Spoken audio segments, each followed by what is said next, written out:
Seja muito bem-vindo, meu irmão. Essa é a nossa casa. E sinta-se acolhido, abraçado. E que você tenha a oportunidade de muitas vezes de estar conosco. Certo? Deus, já gostei da aula. Ok. Pode dizer.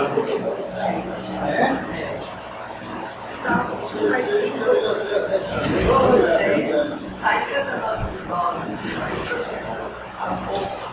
Veja bem. Eu nem sei como isso. Eu vou ficar assim. Alguém está me ouvindo? Vamos! Opa! Graças a Deus! Então eu vou deixar o telefone ligado aqui, o microfone ligado aqui. Deixa ele assim, de repente, se ele puder captar o som, tudo bem. Se ele não puder, vocês captam. Tudo bem? Então, boa tarde. Como a Ana, não é isso? Disse, meu nome é Deonélio. Estou aqui para casa pela primeira vez. Estou estudioso da doutrina espírita já há alguns anos. Eu iniciei os estudos da doutrina em 84. Então, ano passado, eu completei aí meus 40 anos de doutrina espírita. Trabalho com a exposição do Evangelho e também de doutrina desde 93. Comecei em São Paulo, eu sou oriundo da Casa Seara Bendita em São Paulo, no qual eu trabalho até hoje, sempre eu volto a São Paulo. Então, em 2023, vim para Salvador e estou aqui agora. Na verdade, eu sou nascido na Bahia, no interior, mas fui criado em São Paulo desde 70, que minha família mora lá. Então, eu tenho todas essas décadas lá e agora, por circunstâncias favoráveis, viemos para Salvador e aqui estamos. E aí começamos o trabalho aqui também, graças a Deus e as pessoas que nos dão oportunidade de servir. Porque isso aqui é uma tarefa que nós assumimos e que é muito bom encontrar pessoas para frente que nos dão a oportunidade de servir. E o tema, ele é interessante, não é? Porque eu já devo começar revelando para vocês algo que vocês precisam saber para ninguém sair daqui enganado. Eu vou morrer.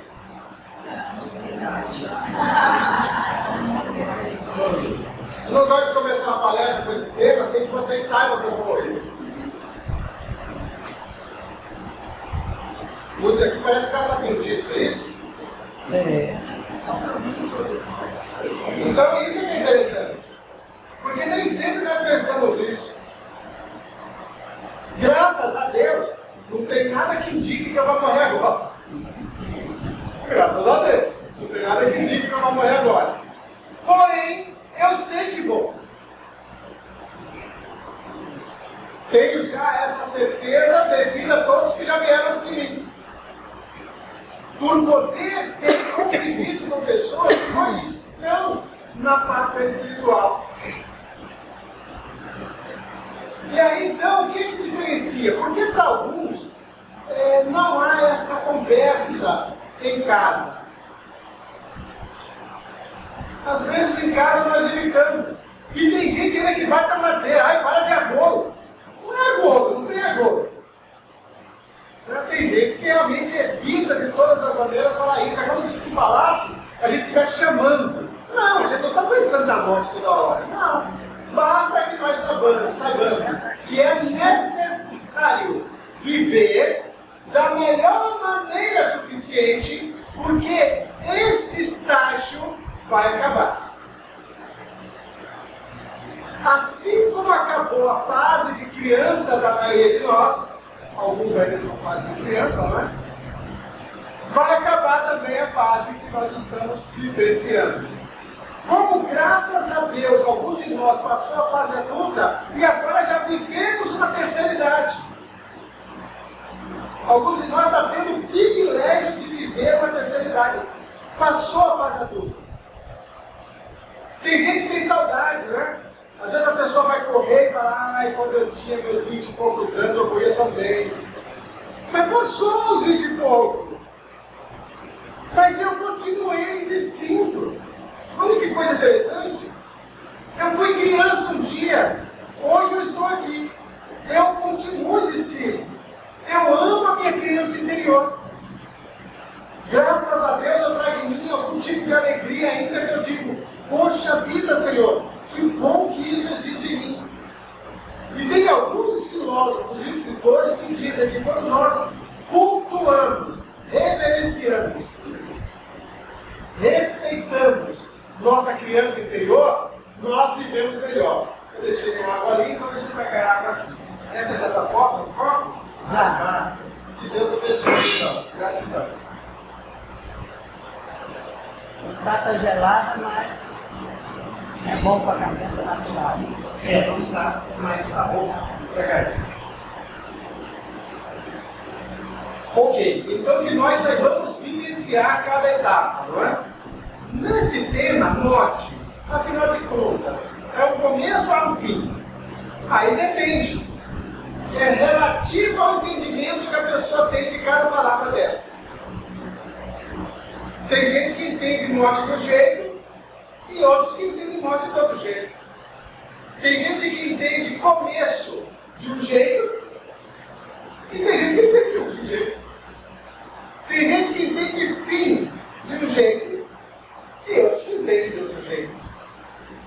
E aí nós começamos então com essa questão da relatividade daquilo que nós demos significado às palavras que usamos.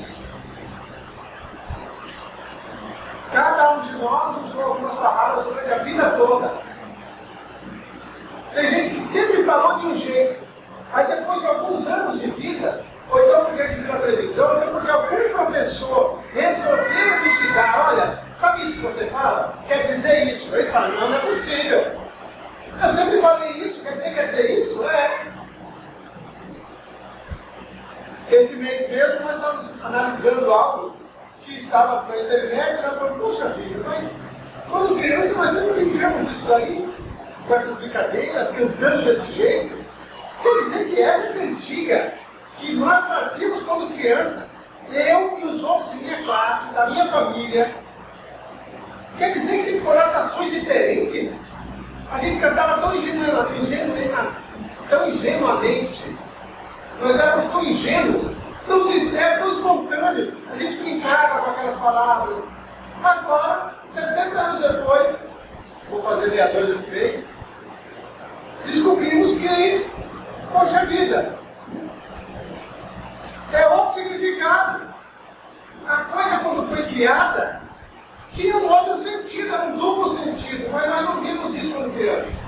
E o que é dose, mesmo adultos, nós não temos notado isso. Por quê? Porque nunca pesquisamos a palavra.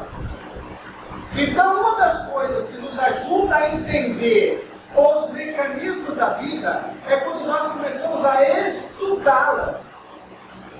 Então, pessoas que nunca leram sobre o assunto, que nunca discutiram o assunto, que nunca pararam para pensar sobre o assunto, vão ter ideias, talvez, errôneas. Ou vão acreditar naquilo que falaram para ela um dia. Isso faz sentido? Eu não convidei aqui porque é a primeira vez que eu convido, mas a partir de hoje eu vou combinar. Se vocês fizerem assim, eu vou entender que é assim, tá? Aqueles que fazem assim, timidamente, assim, sons, né? Eu vou entender que é assim. Se fizerem assim, eu vou entender que não. Se der de ombros, eu vou entender que não entenderam o que eu estava falando, aí eu repito. Tá? Tudo bem? Está combinado? Então podemos interagir aqui hoje? Ótimo. Bom, existe então o entendimento de morte em muitas culturas diferentes. Muitas são as culturas que cada um entende morte de um jeito. Às vezes você vai assistir um filme na televisão e lá fulano morreu. Aí fulano morreu e está todo mundo na casa do sujeito, está em música, música ao vivo, não é? Música ao vivo, comes e bebes. Aí você fala, caramba, será que é assim mesmo lá? Aí você vai estudar, é assim mesmo naquele país. É assim mesmo naquela crença. Tem crença que dizem, olha, não pode cremar, só enterrar. E aí, naquela cultura, naquela crença, a pessoa daquela religião, não crema, só enterra. Aí tem outros Em outras culturas que dizem, olha, não pode enterrar, só cremar. Aí todo mundo só crema. É a cultura do local. Cada religião interpreta a morte de uma maneira diferente. Para uns, ela se processa de um jeito. Para outros, ela é apenas uma passagem. Isso é interessante para cada um de nós. Segundo as crenças, os costumes, a cultura.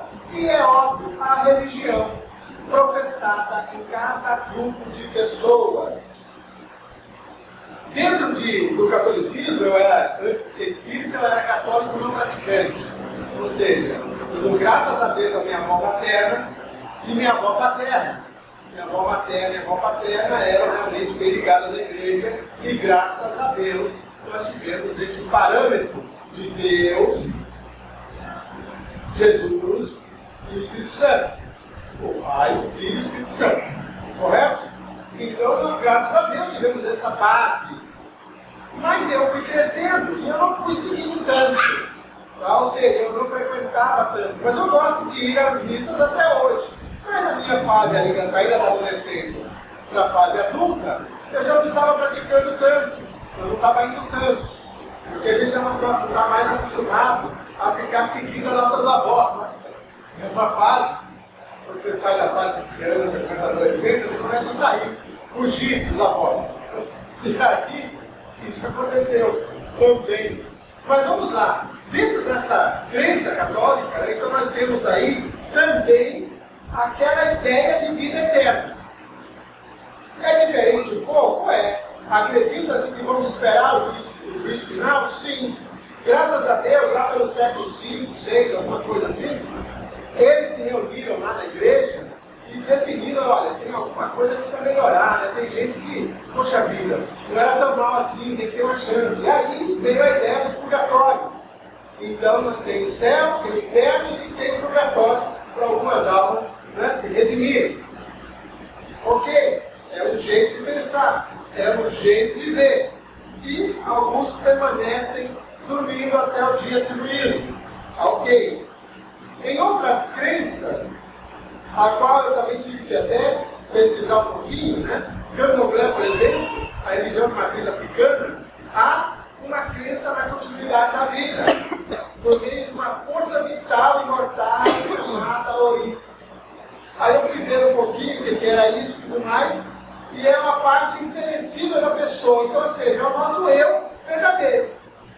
O eu verdadeiro continua existindo. Ocorre que lá, como também tem toda essa crença em forças da natureza, então alguns grupos de pessoas são destinadas a estarem com algumas forças ou mentes que controlam algumas forças da natureza, tá? E assim é a crença desse pós-morte. Mas que há sim um jeito da vida continuar. Que bom. Dentro do judaísmo, a morte é apenas uma passagem, é o fim do corpo material. E cada um de nós está na terra para cumprir uma missão. Mas a sua alma é eterna. Coisa interessante também, para cada um de nós que estamos pensando. Para o protestantismo também, a morte é uma passagem apenas. Há uma vida depois da morte em comunhão com Deus, de acordo com a pessoa se fez ou não a vontade de Deus, ou deixou de cumprir aí o que Deus tinha destinado. E aí, às vezes, a pessoa pode estar apenas em dois parâmetros. Ou vai ser no dia do julgamento final ir para o paraíso, para o céu, ou para o inferno. É uma crença também que está lá. Aqui, a única coisa que deixou-me um pouco assim é que eu não achei uma evidência da eternidade, ou seja, como se aqueles que não foram do paraíso deixassem de existir. Eu fiquei na dúvida um pouco disso aqui, mas não quis me alongar, até porque eu achei que não é o caso. Nós vamos achar nossas explicações dentro do que nós estamos estudando. Algumas culturas, como o México, por exemplo, alguns já viram um filme, né? Aí faz aquelas festas dos Dias dos Mortos. E é interessante pesquisar lá, no dia dos mortos, que é o finados, eles chamam, o pessoal chama Gil. Olha, o pessoal saiu daqui da carne, mas eles estão aqui, hein? Vamos para a festa, aí faz festa, e põe lá os frutos, as coisas que aquela pessoa gostava. Ah, ela gostava muito de suco de manga, aí faz suco de manga, né, caju. O que a pessoa gostava? Pinga, esfolgado. E a pessoa faz festa mesmo, a festa porque a vida está ali, aquela pessoa só fez uma passagem, mas ela continua ali. Mas tem outras nuances lá dentro também, desta crença, né, dessa passagem, de que a vida toma algumas outras formas. E aí também não quis me aprofundar nisso, para não confundir o nosso estudo. Tá? O importante é que nós estamos vendo aqui que há diferença entre algumas crenças e cultura quando vão falar sobre a morte. Tá bom. No budismo, eles acreditam em reencarnação. Após a morte, o espírito volta à vida em outro corpo. Interessante.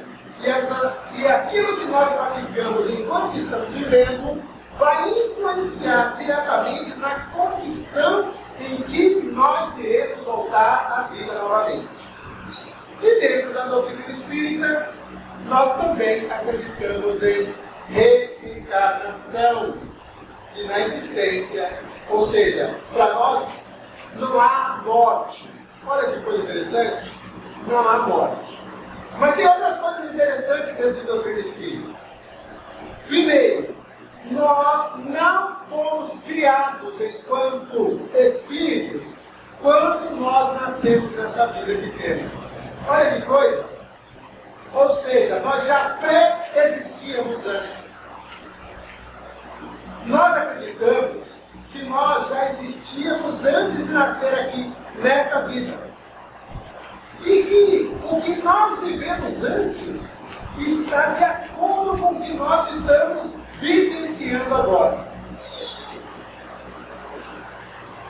Muitos de nós, ou todos nós, melhor dizendo, nasceu com uma determinada propensão, uma determinada programação para superar algum tipo de situação.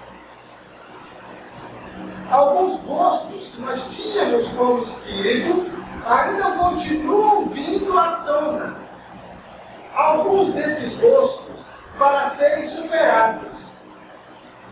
Outros para serem estimulados, fortalecidos. De repente nós aqui mesmo, né, por que será que eu falei que quando eu era adulto ainda, no início de adulto, eu estava católico não praticante. Mas ao vir para a doutrina espírita, eu comecei a frequentar todas as semanas. E depois comecei a fazer cursos todos os anos. Aí eu falei, poxa vida, que interessante, né? Pode ser que seja exatamente como me foi dito. Olha, graças a Deus você se encontrou. E eu dou graças a Deus por ter me encontrado. E aí eu vejo a finalidade de todas as religiões. Olha que lindo. Por quê? Porque tem alguns que não se afinizam com a doutrina, mas se afinizam com o catolicismo, com o budismo, com o Saint-Lieu, com, sei lá, outras religiões, Candomblé, Umbanda. É isso, se afinizam. E aí, o que é que vai diferenciar? É o modo como cada um está praticando o bem pelo qual está diante, a possibilidade do bem que nós fazemos. Porque na maioria dessas religiões e culturas, se nós vimos aqui, vamos pesquisar, o que define se nós vamos fazer uma passagem mais tranquila e poderemos ter um benefício maior depois desse estágio de vida aqui, é o bem que nós fizemos. E aí na doutrina espírita tem algo interessante. Lá no início, quando nós começamos, nós aprendemos o seguinte: nós estamos agora numa doutrina onde nós não seremos julgados pelo mal que fizemos. Legal isso, não?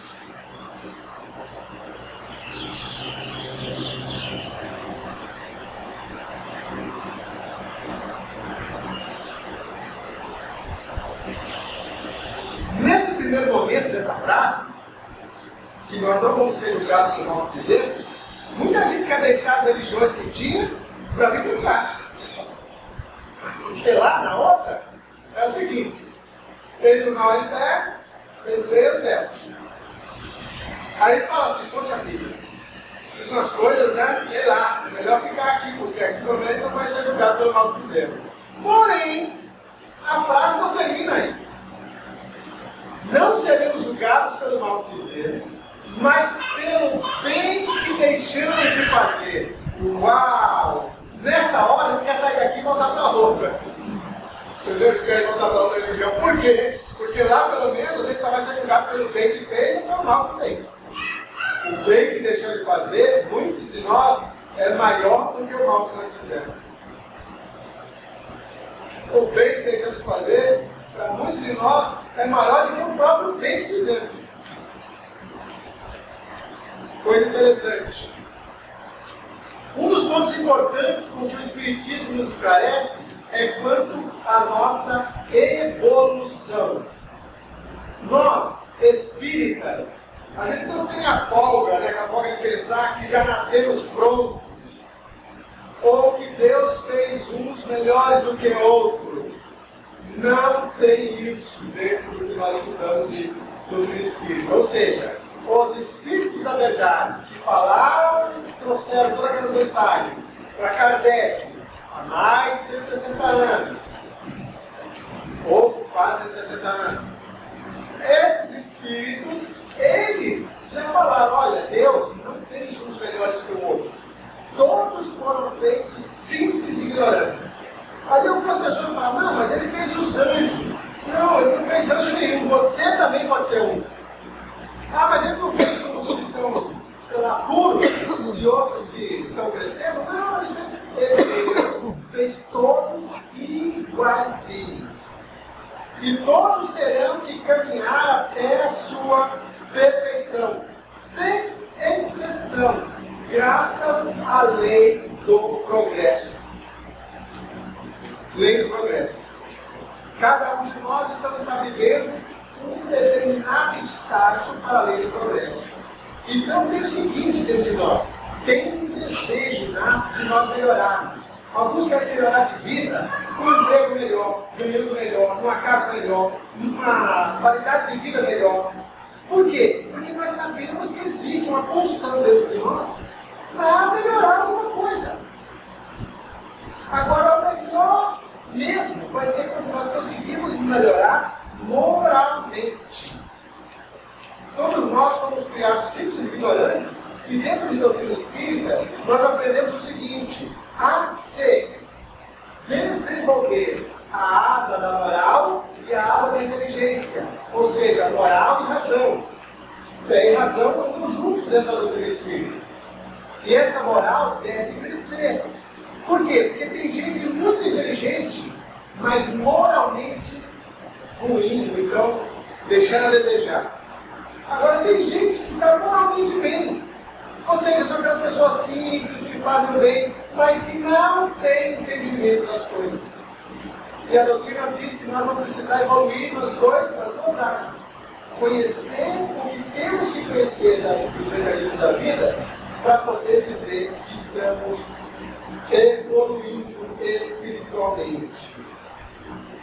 Kardec nos aconselha mesmo a comparar a vida espiritual com a material.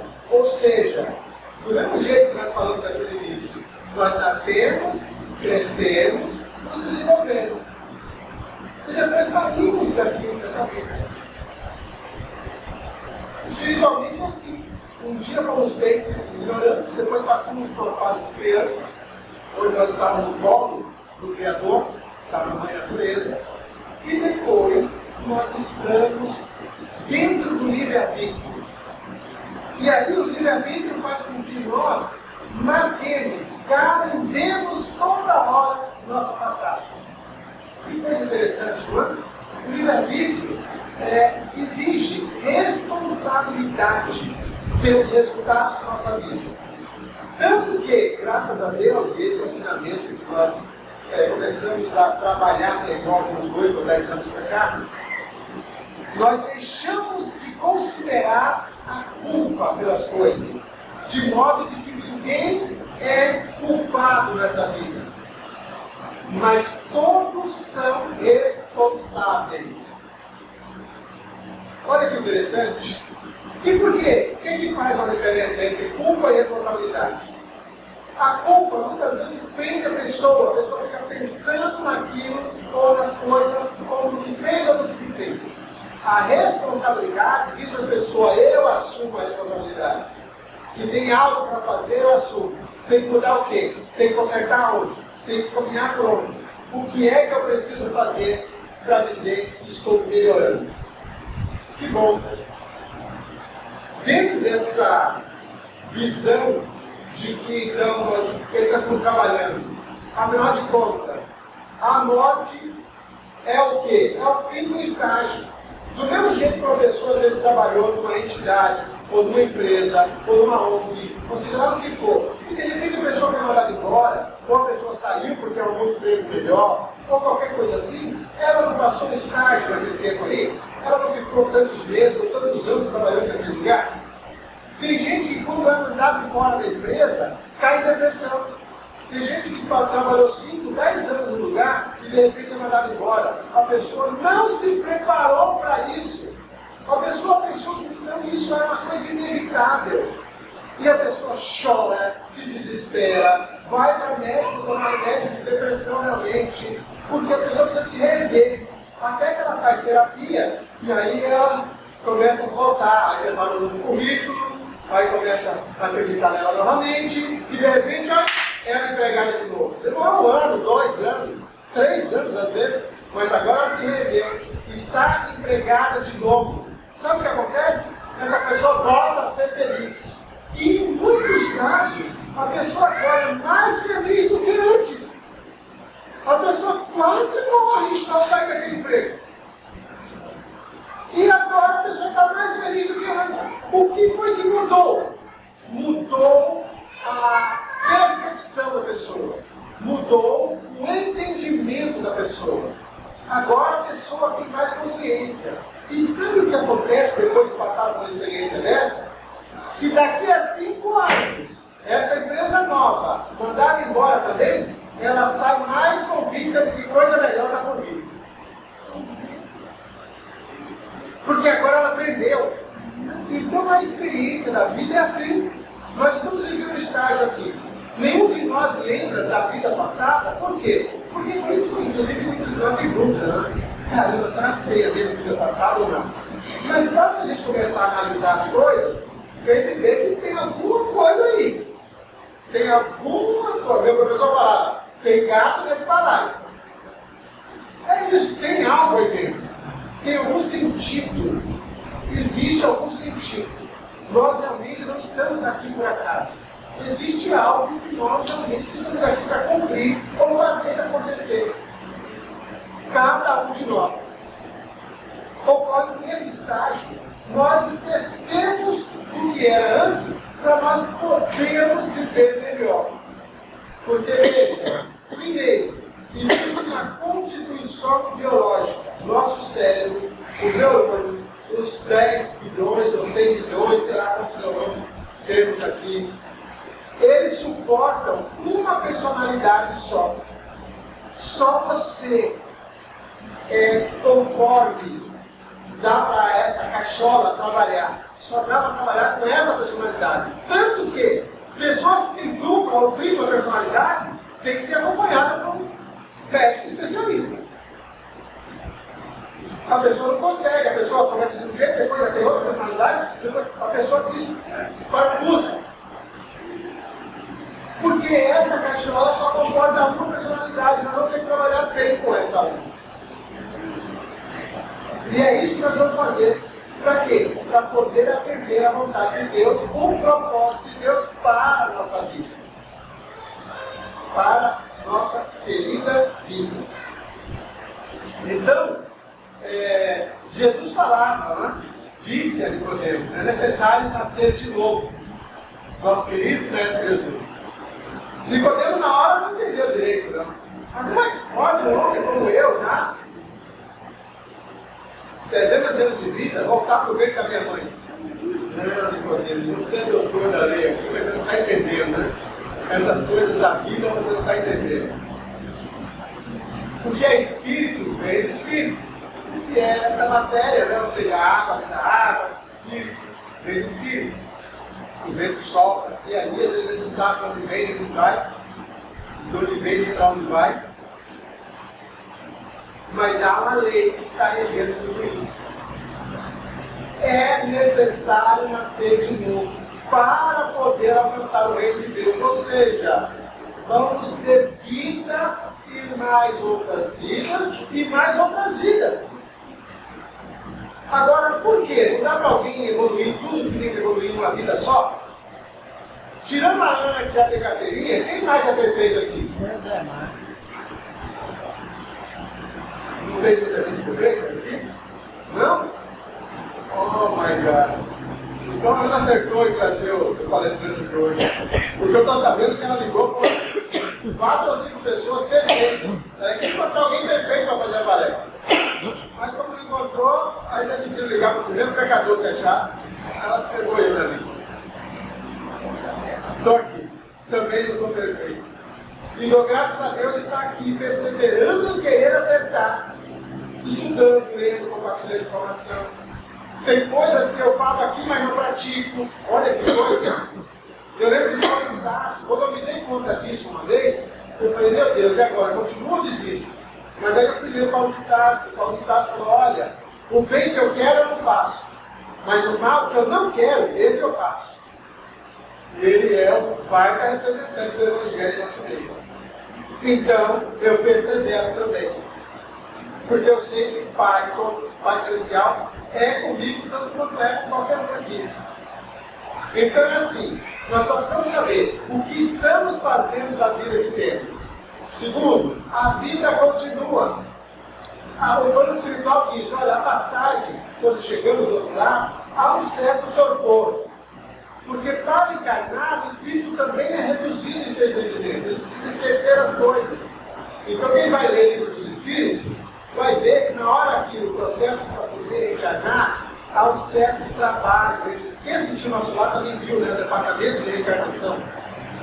Há um certo trabalho com aqueles espíritos que vão reencarnar, porque eles precisam primeiro preparar para uma ligação.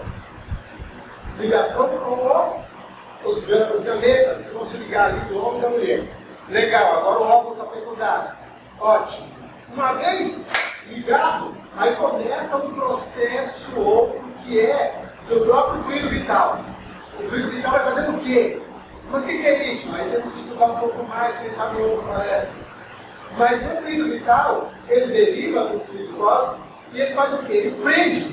Ele prende esse corpo espiritual, o Paulo Tarso chama de corpo espiritual, prende na matéria. E vai prendendo, e aí as células começam a se desenvolver. Era só uma célulazinha, agora são 2, 4, 8, 16, 32, e vai multiplicando. E quanto mais célula, mais esse fluido tem poder de prender ali o espírito. E esse espírito então vai se reduzindo no plano espiritual. Quando ele sai do plano espiritual para vir para cá, para ele é como se fosse a morte. É como se fosse a morte. Por quê? Porque ele vai deixar de ser ele para ser algo diferente. Legal. Aí chega aqui, nasce, começa a crescer. Começa a crescer. As células vão se desenvolvendo, o corpo vai crescendo. Que bom. O espírito vai tomando cada vez mais conta desse corpo. Vai se encaixando cada vez melhor. Se encaixou? Sim. Até agora quanto tempo? Sei lá. 15, 20, 21 anos, alguns dizem.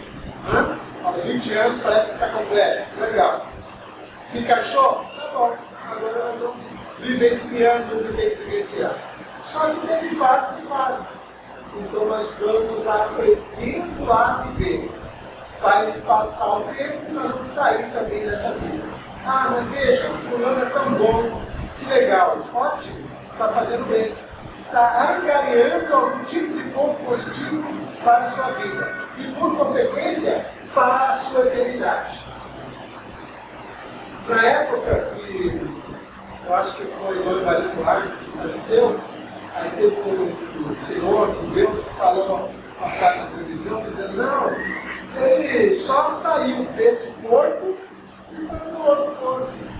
Está tudo bem. Eu achei interessante a visão. Porque às vezes, por exemplo, nós estávamos assistindo indo para a praia lá na Ilha de Maré. Aí o pessoal, a turma que ficou do lado, aí pegou o aqui para atravessar, a turma que não atravessou e que ia passar o dia ali do lado, viu a gente desaparecer. Eles não sabiam como é que a gente estava, se nós estávamos passando fome ou não lá do outro lado.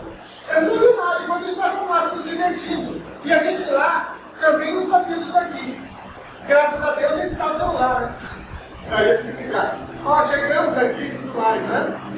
É isso. Porém, é uma passagem. E apenas as pessoas saíram daqui e estão lá. E estão lá se divertindo. Alguns estão lá muito bem, outros não. Mas por quê? Será? O jeito que trabalharam no momento aqui não foi adequado, não está bem lá. Mas vão ficar. Por quê? Porque Deus é amor. Deus é amor. Deus é o Pai Celestial que fez essas leis todas imutáveis e eternas. Deus é este que nos ama de um jeito que, uma vez que nos criou, não mais nos elimina. Pelo contrário, dá todos os meios necessários para que nós possamos evoluir. E é por isso que nós oramos. E é por isso que nós buscamos a Deus. E é por isso que nós estamos, de alguma forma, nos unindo. Para que Deus é por nós.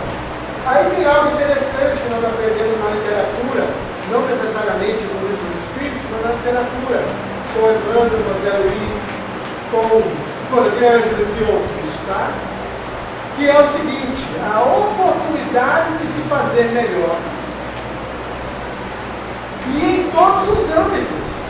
Porque, segundo o que nós aprendemos, algumas pessoas que passaram por uma certa situação de limites na vida orgânica, enquanto estavam encarnados, passaram de uma maneira tão decente, tão digna, tão honrosa, que ao desencarnarem, automaticamente ganharam esse ponto positivo na vida.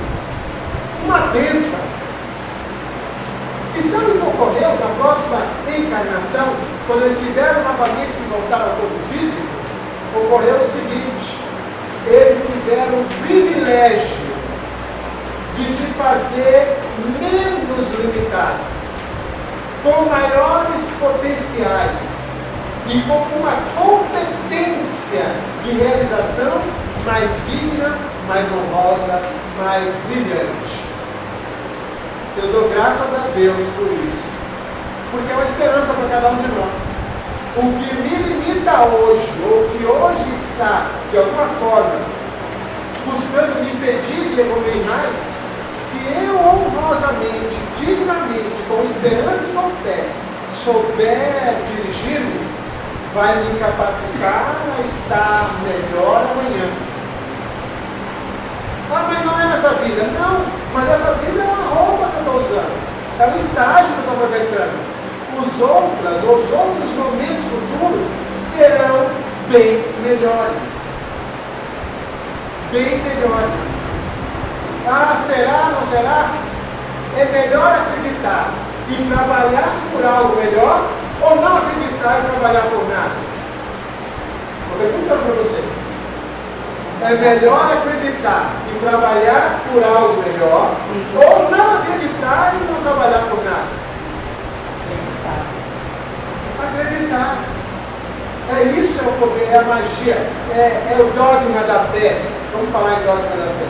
É acreditar. Paulo de Tarso diz, em Hebreus 11, lá no capítulo 11, acho que é no início, versículo 1 mesmo, que a fé é a firme convicção das coisas que ainda não vemos.